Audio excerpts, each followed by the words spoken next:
When Lila met Rowan, it felt like the first sunny day after months of rain. It was early May, and the city of Windermere was still shaking off its spring chill. They met at a little local gallery tucked behind a bakery, where Rowan stood in front of a painting for 20 minutes, mumbling to himself about the brushstrokes. Lila had noticed him immediately. Tall, thoughtful eyes, hair messy like he forgot to check a mirror. "I don't get it," he said, half to himself. Lila had glanced at the painting. It was just a yellow chair in a blue room. "I think it's about loneliness," she said. He looked at her, surprised. "Huh, that's actually pretty good," she laughed. "You say that like it wasn't obvious." "I mean, it is now," he replied, smiling. They talked for another hour, right there in front of that painting. Then they walked 2 blocks to a coffee shop and stayed until closing the next week. They met 3 more times. There was a lazy Sunday picnic, where Lila brought strawberries, and Rowan showed up with 3 kinds of cheese and no napkins. He teased her about how she ate apples with a spoon. She rolled her eyes when he said he loved the smell of old bookstores more than the books themselves. They texted constantly, good morning messages, memes, thoughts at midnight. "You're refreshing," he said one night, lying beside her, on the grass in his backyard. "So are you." He reached out and touched her pinky. "I think this could really be something." Lila's heart caught in her chest. "Me too." It was around their 4th date when Rowan mentioned someone from back home. "She was just a fling," he said casually. "Her name's Mila." Lila blinked. "Still in touch?" He shrugged. "Here and there. She sends memes sometimes. We talk occasionally." "Was it serious?" "No," he said, too fast. "Not really. I mean, she's cool, but not relationship material." Lila hesitated. "I'm just not into sharing emotional space with ghosts." Rowan reached over the table and took her hand. "You don't have to worry. I'm choosing you." It sounded right. It felt warm. But something in his voice didn't ring all the way true. Still, she nodded. "Okay, I trust you." They had their first real fight. 2 weeks later it started when Lila noticed Mila's name pop up on Rowan's phone while they were watching a movie. He quickly flipped the screen over. "You said you weren't talking much," she said. "We're not." "That was nothing." Lila sat up, arms crossed. "Then show me." Rowan groaned. "You don't trust me." "Should I?" He snapped then. "If I were back home, maybe I would have dated her. All right, she's amazing, but I moved here. I met you. Why are you making this into a big thing?" His words burned. Her mouth went dry. "Do you hear yourself?" she said, eyes stinging. "You're telling me you'd be with her if geography allowed it." "I didn't mean it like that, but the damage was done." 2 days passed. Lila ignored his calls. Then one night, he showed up at her apartment with her favorite tea, a blanket from his bed, and a sheepish look. "I was an idiot," he said. "I panicked. You mean more to me than anyone has in a long time, and I ruined it with one careless sentence." She stared at him for a long moment. "Are you still talking to her?" He shook his head. "No, I stopped. Completely. I told her I was with someone, and that I was moving on. For real." "And you mean it?" Rowan stepped closer. "I want this, Lila. I want us." So she let him in. After the apology, things softened. Rowan became the kind of boyfriend who showed up, not just physically, but emotionally. He brought her soup when she was sick. He'd text her updates from boring work meetings just to make her laugh. He asked about her friends, remembered their names. When her boss criticized her at work, Rowan took her out for ice cream and let her vent for hours. "I feel like I'm home with you," he said once while lying beside her, tracing lazy circles on her arm. "Like I don't have to pretend." And for the first time in weeks, Lila exhaled. Maybe the messy start could be forgiven. Maybe people really did grow. She let the past recede. She didn't ask about Miller again. One gray morning, nearly 10 months into their relationship, Lila sat alone at Rowan's apartment while he was at work. His laptop was open on the kitchen counter. Spotify was playing some quiet jazz through his Bluetooth speaker. She went to close the tab, but as her hand brushed the trackpad, a notification blinked on the top right corner. "WhatsApp Web Miller. LOL, you're still such an idiot."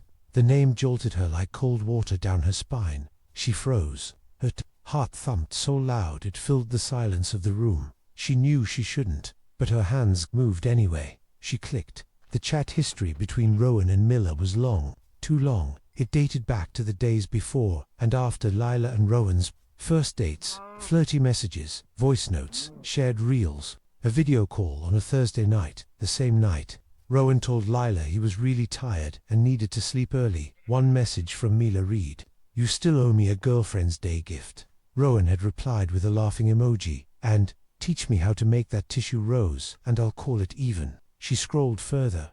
2 days before their first date, he had written, "You know I've always had feelings for you." And Mila replied, "Me too, always have." Lila couldn't breathe. Her hands went cold. Suddenly, every memory started rewinding. In her head, like a cursed tape, the early dates where he seemed distracted, the times he took too long to respond, how he never saved her snaps, never posted a single photo of them together, even when she asked, how he'd changed his wallpaper right before she arrived the first time. He invited her over. The background had looked oddly fresh. She remembered the flinch in his eyes the one time she brought up Mila again, the way he overcompensated with grand gestures after their first fight. He hadn't chosen her, not completely, not at the start. She was never the first pick. That evening, Rowan walked in and dropped his keys on the counter like nothing was wrong. "Hey babe," he said, tossing his bag onto the couch. "You want to order Thai, or why were you still talking to her?"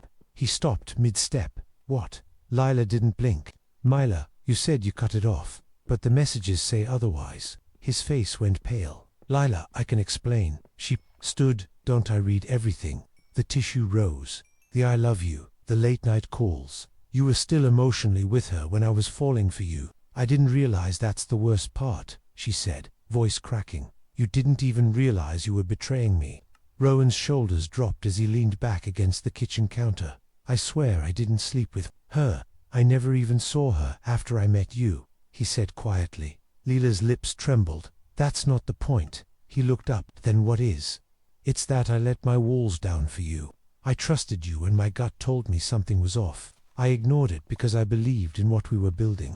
And all that time, you were sharing reels and I love yous with someone else." He rubbed his eyes, sinking into the bar stool. "I didn't plan it. It was messy. I was figuring things out, and I was collateral damage." Rowan said nothing. Tears blurred her vision, but she didn't let them fall. "You told me you chose me, but that was a lie." "No," he whispered. "It wasn't a lie. Maybe, at first I was confused, but I've been all in for months now, Lila. Please, that version of me, he's gone." She turned away, unsure if she believed him, or if she wanted to. Lila didn't sleep that night. She went home, ignored Rowan's texts, and stared at the ceiling for hours. The next day, she called out of work and walked around the city for hours, past the gallery where they first met, past the coffee shop where he kissed her forehead between sips. Everything felt stained. She sat in the park, watching pigeons peck at crumbs near a bench. Her phone buzzed again. "Rowan, I don't know how to fix this, but I want to.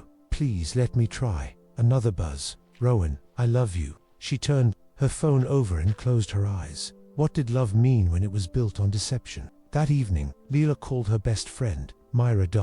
Myra didn't say, "I told you so." She never had. "I don't know what to do," Lila confessed, curled up on her couch in an oversized hoodie. "He's remorseful. He's been wonderful for months, but I can't forget what he did.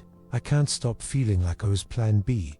Myra was quiet for a moment. Then she asked, "Do you think he ever truly meant to hurt you?" "No," Lila whispered, "but he did. Sometimes people do awful things without intending to. The question is, can you live with who he was, knowing who he is now?" Lila didn't answer. Not yet. 3 days later, Rowan left a letter at her door. Not a text, not a call. A letter. Inside, in shaky handwriting. "You changed me. I wish I could undo how it started. I wish I had the clarity then that I have now. I was selfish, and I will never stop regretting that.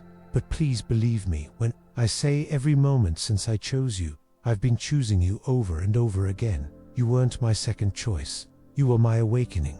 If you never forgive me, I understand, but I'll be waiting if you do." She folded the letter, held it to her chest, and cried. After 2 weeks of silence, Lila agreed to meet for coffee. They sat at a corner table in a quiet cafe, the silence between them thick with memory. "I don't know if I can forget it," she said, staring at her hands. "I don't want you to forget," Rowan replied. "I want you to know I've carried the weight of it every day since. Not because I got caught, but because I finally saw what I risked losing." She looked up, searching his face. "Do you still talk to her?" "No, and I won't. Ever again. Not even as a friend." He shook his head. She represents the worst version of me. I don't want that in my life. That honesty cracked something open in her. Maybe not trust, but curiosity. They started small, a walk in the park, a late-night phone call that turned into a 3-hour conversation. He didn't push, and she didn't pretend everything was fine. One night, as they walked by the river, Lila said, "I'm scared that the version of you I fell in love with only existed after the damage was done." Rowan stopped, his breath visible in the cool air. "I think you're right," he said. "But he's real now." She nodded. "Then I guess I'm not in love with you anymore. But maybe I could learn to be with the man you're becoming." That night, for the first time in weeks, he smiled without begging for forgiveness. Rowan gave her space, and Lila allowed herself to feel again. They started seeing each other twice a week. No pressure, just rebuilding. She noticed the small things first. How he looked at her like she was the only person in the room. How he'd text her just to say, "I hope today is gentle." He brought her a new book and left sticky notes inside it with random thoughts and jokes. He asked her questions, real ones, about her fears, her past, her dreams. Still, trust wasn't a faucet she could turn back on. Some nights she cried without knowing why. He never told her to stop. He just held her even in silence. 2 months after the coffee shop, Rowan invited Lila to dinner. Not a date, not labeled, just dinner. He made spaghetti from scratch. The sauce was a disaster, but she laughed so hard she nearly snorted. They sat on his floor with paper plates, legs tangled, as music played softly from the speaker. "Can I ask you something?" she said, twirling her fork. "Anything. Why didn't you choose her?" Rowan was quiet for a long moment. Then he said, "Because with her, I was still trying to be liked. But with you, I started trying to be better." Lila didn't speak. She didn't need to. That night, she stayed over. And for the first time since the storm, it felt warm again. They weren't perfect. Some mornings she woke up questioning everything. Some days he caught her staring at him with quiet suspicion. He didn't flinch from it. He didn't defend or dismiss. When she asked, "What if I never fully trust you again?" he answered, "Then I'll still spend every day earning whatever trust you can give." He let her check his phone without asking, not because she wanted to, but because she needed to feel like she could. He told her about every message from female friends, every interaction that once might have been a gray area. He invited transparency into their lives, like air into a sealed room. Trust wasn't reborn. It was being grown. Slowly. It was a rainy Thursday when Lila saw something that made her chest tighten all over again. An old photo had popped up on her social feed. Mila had posted a throwback, her and Rowan at a festival back home, arms around each other, laughing. The caption read, "A summer that still makes me smile. No hard feelings, just memories." Lila didn't comment, didn't like it. But that night, she brought it up. "She posted about you." Rowan's face didn't change. "I saw it too. Did it bother you?" He paused. "It used to. But now, I just feel nothing." "I think that's a good thing. You don't miss her." He reached for her hand. "No, because even at her best, she never saw the parts of me you've held through the worst." That was the first night Lila believed him entirely. The months that followed weren't defined by dramatic moments, but by quiet, deliberate effort. They traveled to a nearby coastal town for a weekend. No plans, no itinerary, just the two of them, walking along empty beaches, sharing chips on windy piers, laughing when the seagulls stole their snacks. At night, they stayed up talking under thick quilts, their feet tangled. Lila asked about his childhood. Rowan told her how his parents used to fight, and how he always tried to be invisible. He confessed he had never learned how to be emotionally honest with women. "Not really. I think I used to flirt to feel wanted," he said, staring at the ceiling. "I didn't even know I was doing it sometimes. And now, I only want to be seen by you." One afternoon, while Rowan was running errands, Lila sat at his desk and pulled out a notebook. She hadn't planned to write it, but her hand moved on its own. "Dear Mila, I used to be jealous of you, because you had a version of him I never saw. Because when I was falling, he was still tangled up with you. But now, I just feel sad. Sad that you never saw him learn to be the man he is today. You missed the most important part, his becoming. You had his attention. I have his soul. And despite everything, I don't hate you. I just hope you find someone who chooses you completely from the start." She folded the page, stared at it for a long time, and then tore it in half. She didn't need to send it. She had said it for herself. It came 6 months later. Rowan got a call from his hometown, a mutual friend's wedding. He was invited. Miller would be there. He didn't hesitate. He told Lila immediately. "I want you to come with me," he said, "if you're okay with that." Lila looked at him carefully. "And if I'm not, then I'll stay here. I don't need to go." But something inside her, that old sting, said go. Face it. Don't let fear rule this. So she went. They stayed in a tiny guest house on the edge of town. The wedding was beautiful, full of soft lights and childhood faces.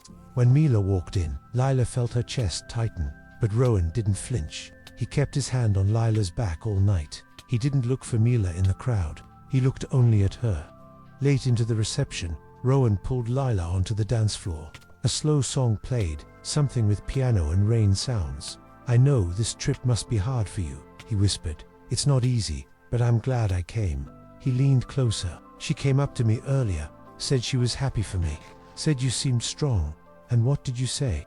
"I said you're not just strong, you're the love of my life." Lila's heart softened like melting wax. She looked into his eyes and, for the first time since that day with the laptop, saw no shadows in them. They danced in the middle of strangers, but it felt like the world had narrowed to just the two of them. By the time their second anniversary arrived, everything had changed. They moved in together, a little apartment with too many books and a broken kettle. They argued sometimes, about bills, about clutter, about who forgot to take the laundry out. But the difference now was that they argued with open hands, not closed fists. One night, Rowan held her in bed and said, "Sometimes I think about who I was when we met, how lucky I am you stayed." Lila smiled against his chest. "Sometimes I think about leaving, but then I remember who you've become." He kissed her forehead. "Thank you for giving me the space to become." She whispered back, "Thank you for choosing me." Finally, and this time, she knew it was real. For their second anniversary, Rowan planned a surprise. He booked a weekend at a cozy cabin in the woods, surrounded by pine trees and silence, the kind of place where even time felt like it slowed down. He didn't tell her much, just packed the car with snacks, her favorite fleece hoodie, and a playlist of every song they'd ever danced to, even the one they'd played at that wedding. When they arrived, the cabin was glowing with soft string lights, and a handwritten note was taped to the door. "For the girl I almost didn't deserve. Thank you for letting me try." Lila stood at the threshold, heart THUDDING. Inside, everything was simple but thoughtful. A record player in the corner, her favorite tea on the shelf, a stack of old books on the table with bookmarks already placed. He'd remembered everything. Second night, it snowed, soft flakes falling like whispers on the roof. They built a fire and wrapped themselves in a blanket on the floor. "I used to wonder if you'd ever look at me the same way again," Rowan said. Lila tucked her chin into his shoulder. "I did, eventually, but it took work, I know. And even now," she added softly, "some days, I still feel a flicker of that old fear." He looked at her, eyes warm and steady. "Then let me meet that fear when it comes. Don't hide it from me." She reached for his hand, fingers interlocking. "I won't." The fire crackled between them. Outside, the world was covered in white, a blank page, just waiting to be written on. Months passed. The seasons turned. One sunny Sunday in early spring, Rowan took Lila to the gallery where they first met. The yellow chair painting was still there, faded now, a little warped from time. They stood in front of it in silence. "You remember what I said the first time we saw this?" she asked. "You said it was about loneliness. I think I was wrong." He raised an eyebrow. "Think it's about waiting," she said. "Someone left the chair. Maybe they're coming back. Maybe they never will." He looked down at her, heart thudding. "That's the thing about waiting," he said. "Eventually, someone has to decide to stay." He turned to her, pulled a tiny velvet box from his jacket, and knelt. "Lila, will you stay?"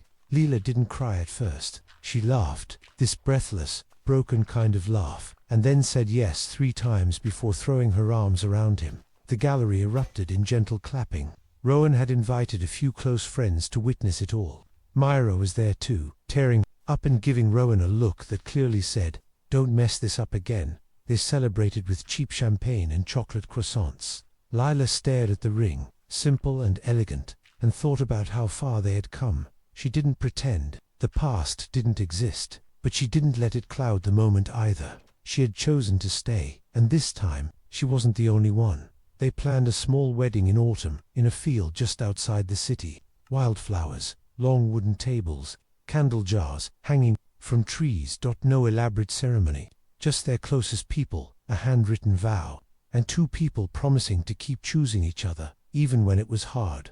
Lila's voice cracked during her vows. You weren't perfect when I met you. But then again, neither was I. We didn't start clean, but what we have now is real, and I vow to protect it every day. Rowan wiped his eyes before he spoke. I failed you once. I hurt you before. I even knew what I was losing. But you taught me how to love, not just feel, and I'll never stop becoming the man you believed I could be. They kissed under the fading light, and for the first time, everything felt truly complete. They didn't go far. Just a quiet coastal town with cliffs that curled around the sea and tiny cottages with foggy windows. Mornings were slow. Tea on the balcony, crossword puzzles. Lila reading aloud from the novel they started together. Rowan resting his head in her lap. Afternoons were for exploring, hiking, collecting pebbles, laughing when Rowan fell into the tide and lost a flip-dash-flop. At night, they curled into bed, talking until their voices grew soft. I still get scared sometimes, Lila whispered one evening, the waves crashing outside. Of what? That I'll lose this. You won't, Rowan murmured, brushing his fingers through her hair. Because I won't let myself lose you again. And for the first time in years, she believed it wasn't a promise he made for her sake, but one he made for himself. When they returned home, they hung a framed photo from their honeymoon on the wall above their bed. It wasn't staged or posed, just a blurry snapshot of them holding hands in front of a windy sea. Midlaff caught off guard by the camera timer. They named it the moment we forgot everything else. Every time Lila saw it, she was reminded that healing didn't mean pretending the past didn't happen. It meant no longer being held hostage by it. Some nights, when anxiety whispered at the edges of her mind, she'd stare at that photo, until her heart slowed again. It became their compass. A year later they ran into Miller. It was at a bookstore downtown. Lila spotted her first. She looked different, shorter hair, a gentle tiredness in her eyes. She recognized Rowan at the same time, and for a moment, all three stood still in awkward silence. Then Miller stepped forward and smiled. Hi, Rowan. He smiled politely. Hi, Miller. She glanced at Lila. You must be Lila I've heard a lot. You're exactly how I imagined you. Lila held her gaze. I'm not sure what to say to that. Miller laughed softly. It's okay. You don't need to say anything. I just wanted to say, I'm happy for you both. And just like that, she was gone. No drama, no tears, just closure, walking quietly out the door. That night, Lila and Rowan sat in bed, the moment still hanging in the air. Are you okay? He asked. I think I am, she replied. Are you? He nodded. I didn't feel anything. No pull, no nostalgia, just ... peace. Lila traced her fingers over his hand. I'm glad, because I wasn't jealous. I just wanted to know you were really free. I am, he whispered. You untangled me.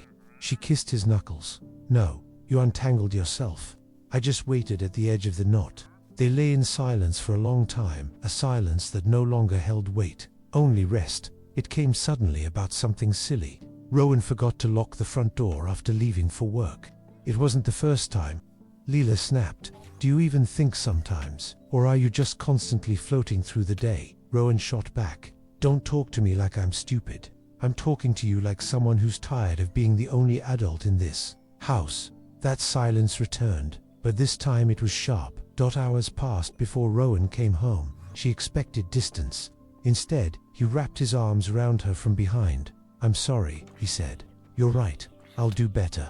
She turned. Slowly, I'm sorry to let fear speak instead of patience. They held each other in the hallway, learning again that love isn't the absence of conflict, but the decision to return to each other, over and over. One chilly autumn morning, Lila sat on the windowsill with a cup of coffee. Wrapped in one of Rowan's oversized hoodies, he came up behind her and leaned his chin on her shoulder. What would you have done? She asked quietly. If I had left when I found those messages. Rowan didn't answer immediately. He exhaled slowly, then said, I would have understood, but I would have lived differently. I wouldn't have let what happened make me bitter. I would have let it change me anyway. She turned her head toward him. Really? Yes, because the pain of losing you would have been enough to wake me up forever. Lila nodded. That mattered. that he didn't change just to win her back, but because he knew the damage went deeper than apologies. "I think I would have missed you," she whispered, "even if I had walked away." He kissed the top of her head. "You didn't. That's all that matters." They planted a small garden that spring in their shared backyard. Tomatoes, wildflowers, mint. It became their ritual. Sunday mornings, Rowan in old jeans, dirt under his fingernails, Lila in a floppy hat, humming under her breath. They named each plant something silly. One tomato plant was Beyoncé, another Gregory. The lavender became peace. As they watered the roots, pruned the leaves, and watched sprouts push through the soil, they realized something. Healing looked a lot like gardening. You dig deep, you clear the rot, you water something consistently, even when it hasn't bloomed yet, and eventually, you look around and see something growing where pain used to live. 1 year on from their wedding, Lila sat down and wrote herself a letter. "Dear me, you didn't stay because you were weak. You stayed because you saw something stronger than the pain. You saw a man trying to be better, and you gave him a chance, not a pass. You chose to stay. But you also chose yourself in the process, and look at what you've built. Look at who you've become, not the girl who was hurt, but the woman who healed. You were never a second choice. You were just the one who stayed long enough to be truly seen." She folded the letter and tucked it into a book on their shelf, not to be read every day, but to be remembered when doubt ever returned. Time did its work.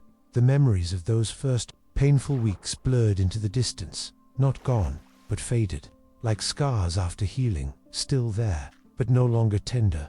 There were new stories now, like the time Rowan cried watching a Pixar movie, or when Lila surprised him with a birthday scavenger hunt and he nearly proposed again on the spot, or the moment they stood in front of a tiny crib, hands entwined, knowing their next chapter was about to begin. The old wounds had made them cautious, but it also made them careful with each other's hearts, with their own expectations, with love itself. Years later, on a quiet evening, Lila asked Rowan, "Do you ever think about how it all started?" He looked up from the book in his lap. "Sometimes. Do you regret it? The way I handled it? Yes. The mess I made? Yes." He paused. "But what came after the fight? The work? The truth?" "No. Because we're here now." She nodded. Curling into his side, he held her close and whispered, "I didn't choose you perfectly, but I choose you better every day." And in that moment, wrapped in evening light, surrounded by the life they built from honesty and repair, Lila finally let go of the last thread of doubt. She hadn't been almost chosen. She was chosen, entirely, unshakably, now and always.